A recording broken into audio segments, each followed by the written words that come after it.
আবদুল্লাহ ইবন মাখরামা রাদিয়াল্লাহু তাআলা। পুরো নাম আবু মুহাম্মদ আবদুল্লাহ, পিতা মাখরামা ইবন আব্দুল উজ্জা এবং মাতা বাহসানা বিনতু সাফওয়ান, কুরাইশ বংশের আসামি শাখার সন্তান। ইসলামী দাওয়াতের সূচনার লগে মক্কায় ইসলাম গ্রহণ করেন।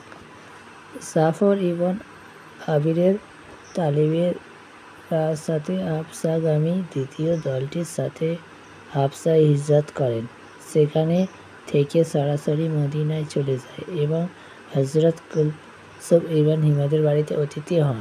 হযরত রাসূলুল্লাহ কারীম সাল্লাল্লাহু ফারওয়া ইবন আমর আল-বায়াদি রাদিয়াল্লাহু তাআলার সাথে তার দ্বীনী ভ্রাতৃত্ব প্রতিষ্ঠা করে দেন। মদিনায় আসার পর প্রথম বদর যুদ্ধে যোগদান করেন ও বদরী সাহেব হওয়ার মহাসম্মান অর্জন করেন। তখন তার বয়স 30 বছর। বদরের পর উহুদ সহ সকল যুদ্ধে তিনি রাসূলুল্লাহ সাল্লাল্লাহু আলাইহি ওয়াসাল্লামের সাথে যোগ দেন।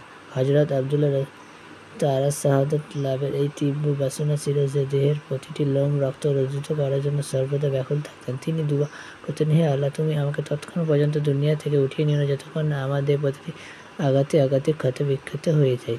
আর এই দুআ কবুল হয় অনবিলম্বে তার সুযোগ এসে যায়। হযরত আবু বকর সিদ্দিক সাল্লাল্লাহু আলাইহি ওয়াসাল্লাম খিলাফতকালে রিদ্দা ও ধর্মত্যাগে হিড়িক পড়ে যায়। তাদের বিরুদ্ধে অভিযানে তিনি এক মুসলিম মুহাজির হিসেবে যোগ দেন।